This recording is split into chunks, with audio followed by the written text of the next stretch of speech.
आप सबको जय मसीह की। आज तारीख है 5/11/2025 और हम शाम का वचन पढ़ेंगे। हम पढ़ेंगे यिर्मयाह की पुस्तक में से 34, 35 और 36 अध्याय। जब बेबीलोन का राजा नबूकदनेस्सर अपनी सारी सेना समेत और पृथ्वी के जितने राज्य उसके वश में थे उन सबों के लिए समेत यरूशलेम और उसके सब गांवों से लड़ रहा था, तब यहोवा का यह वचन यिर्मयाह के पास पहुंचा। इज़राइल का परमेश्वर यहोवा यूँ कहता है, जा और यहूदा के राजा सिदकिय्याह से यह कह, यहोवा यूँ कहता है, देख मैं इस नगर को बेबीलोन के राजा के वश में कर देने पर हूँ और वह इसे फुकवा देगा। तू उसके हाथ से न बचेगा, निश्चय पकड़ा जाएगा और उसके वश में कर दिया जाएगा। और तेरी आंखें बेबीलोन के राजा को देखेंगी और तुम आमने सामने बातें करोगे और तू बेबीलोन को जाएगा। तो भी हे यहूदा के राजा सिदकिय्याह, यहोवा का यह वचन सुन जो यहोवा तेरे विषय में कहता है, तू तलवार से मारा न जाएगा, तू शांति के साथ मरेगा। और जैसा तेरे पितरों के लिए अर्थात जो तुझ से पहले राजा थे उनके लिए सुगंधित द्रव जलाया गया, वैसे ही तेरे लिए भी जलाया जाएगा। और लोग यह कहकर हाय मेरे प्रभु तेरे लिए छाती पीटेंगे। यहोवा की यही वाणी है। ये सब वचन यिर्मयाह भविष्यवक्ता ने यहूदा के राजा सिदकिय्याह से यरूशलेम में उस समय कहे, जब बेबीलोन के राजा की सेना यरूशलेम से और यहूदा के जितने नगर बच गए थे उनमें अर्थात लकीश और अजेका से लड़ रही थी, क्योंकि यहूदा के जो गढ़ वाले नगर थे उनमें से केवल वे ही रह गए थे। यहोवा का यह वचन यिर्मयाह के पास उस समय आया जब सिदकिय्याह राजा ने सारी प्रजा से जो यरूशलेम में थी यह वाचा बंधवाई कि दासों के स्वाधीन होने का विचार किया जाए कि सब लोग अपने अपने दास दासी को जो इब्री या इब्रानी हो स्वाधीन करके जाने दें और कोई अपने यहूदी भाई से फिर अपनी सेवा न कराए। तब सब हाकिम और सारी प्रजा ने यह प्रण किया कि हम अपने अपने दास दासियों को स्वतंत्र कर देंगे और फिर उनसे अपनी सेवा न कराएंगे। इसलिए उस प्रण के अनुसार उनको स्वतंत्र कर दिया। परंतु उसके बाद वे फिर गए और जिन दास दासियों को उन्होंने स्वतंत्र करके जाने दिया था उनको फिर अपने वश में लाकर दास और दासियां बना लिया। तब यहोवा की ओर से यह वचन यिर्मयाह के पास पहुंचा, इज़राइल का परमेश्वर यहोवा तुमसे यूँ कहता है, जिस समय मैं तुम्हारे पितरों को दासत्व के घर अर्थात मिस्र देश से निकाल ले आया, उस समय मैंने आप उनसे यह कहकर वाचा बांधी, तुम्हारा जो इब्री भाई तुम्हारे हाथ में बेचा जाए उसको तुम 7वें वर्ष में छोड़ देना। 6 वर्ष तो वह तुम्हारी सेवा करे, परंतु उसके बाद तुम उसको स्वतंत्र करके अपने पास से जाने देना। परंतु तुम्हारे पितरों ने मेरी न सुनी, ना मेरी ओर कान लगाया। तुम अभी फिरे तो थे और अपने भाई को स्वतंत्र कर देने का प्रचार करके जो काम मेरी दृष्टि में भला है उसे तुमने किया भी था, और जो भवन मेरा कहलाता है उसमें मेरे सामने वाचा भी बांधी थी। पर तुम भटक गए और मेरा नाम इस रीति से अशुद्ध किया कि जिन दास दासियों को तुम स्वतंत्र करके उसकी इच्छा पर छोड़ चुके थे उन्हें तुमने फिर अपने वश में कर लिया है और वे फिर तुम्हारे दास दासियां बन गए हैं। इस कारण यहोवा यूँ कहता है, तुमने जो मेरी आज्ञा के अनुसार अपने अपने भाई को स्वतंत्र होने का प्रचार नहीं किया, यह यहोवा का यह वचन है, सुनो मैं तुम्हारे इस प्रकार के स्वतंत्र होने का प्रचार करता हूँ कि तुम तलवार मरी और महंगी में पड़ोगे। और मैं ऐसा करूँगा कि तुम पृथ्वी के राज्य राज्य में मारे मारे फिरोगे। जो लोग मेरी वाचा का उल्लंघन करते हैं और जो प्राण उन्होंने मेरे सामने और बछड़े के 2 भाग करके उनके दोनों भागों के बीच में जाकर किया, परंतु उसे पूरा न किया, अर्थात यहूदा देश और यरूशलेम नगर के हाकिम, खोजे, याजक और साधारण लोग जो बछड़ों के भाग के बीच में होकर गए थे, उनको मैं उनके शत्रुओं अर्थात उनके प्राण के खोजियों के वश में कर दूंगा। और उनके शव आकाश के पक्षियों और मैदानों के पशुओं का आहार हो जाएंगे।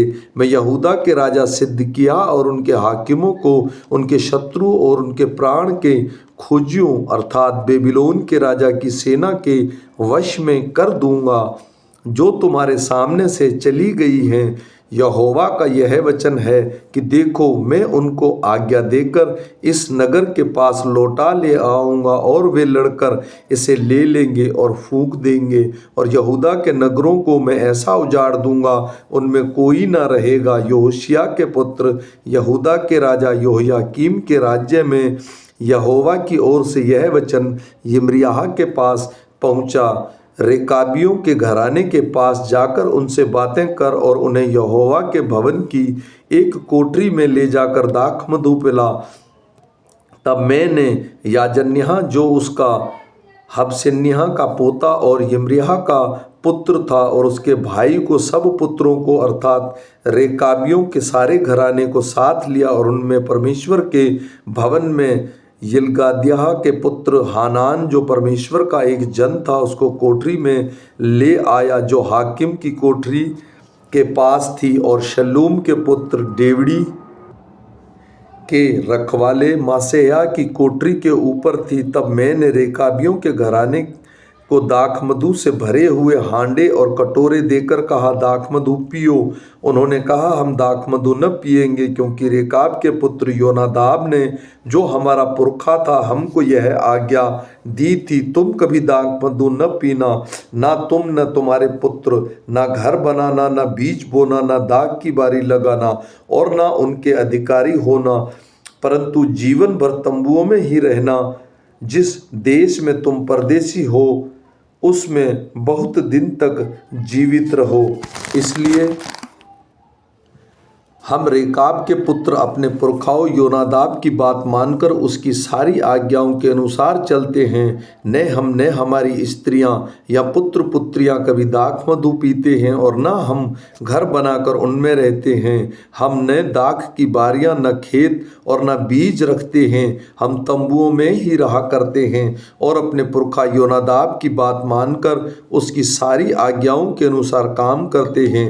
परंतु जब बेबीलोन के राजा नबूकदनेस्सर ने इस देश पर चढ़ाई की, तब हमने कहा, चलो कसीदियों और आरामियों के दल के डर के मारे यरूशलेम में जाएं। इस कारण हम अब यरूशलेम में रहते हैं। तब यहोवा का यह वचन यिर्मयाह के पास पहुंचा, इज़राइल का परमेश्वर सेनाओं का यहोवा यो कहता है, जा और यहूदा देश के लोग और यरूशलेम नगर के निवासियों से कह, यहोवा की यह वाणी है, क्या तुम शिक्षा मानकर मेरी न सुनोगे? देखो, रेकाब के पुत्र योनादाब ने जो आज्ञा अपने वंश को दी थी उसका तुम दाखमधु न पीना, वह तो मानी गई है। यहाँ तक कि आज के दिन भी वे लोग कुछ नहीं पीते और न अपने पुरखा की आज्ञा मानते।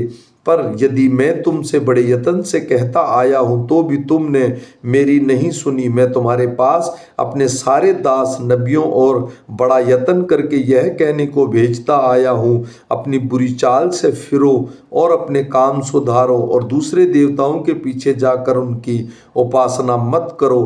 तब तुम इस देश में जो मैंने तुम्हारे पितरों को दिया था और तुमको भी दिया है बसने पाओगे। पर तुमने मेरी और कान नहीं लगाया, ना मेरी सुनी है। देखो, रेकाब के पुत्र योनादाब के वंश के तो अपने पुरखा की आज्ञा को मान लिया और तुमने मेरी नहीं सुनी। इसलिए सेनाओं का परमेश्वर यहोवा जो इज़राइल का परमेश्वर है यो कहता है, देखो, यहूदा देश और यरूशलेम नगर के सारे निवासियों पर जितनी विपत्ति डालने की मैंने चर्चा की है उन पर अब डालता हूँ, क्योंकि मैंने उनको सुनाया पर उन्होंने नहीं सुना, मैंने उनको बुलाया पर उन्होंने उत्तर नहीं दिया। पर रेकाबियों के घराने से यिर्मयाह ने कहा, इज़राइल का परमेश्वर सेनाओं का यहोवा तुमसे यो कहता है, इसलिए कि तुमने जो अपने पुरखा योनादाब की आज्ञा मानी वरन उसकी सब आज्ञाओं को मान लिया, और जब कुछ उसने कहा, जो कुछ उसने कहा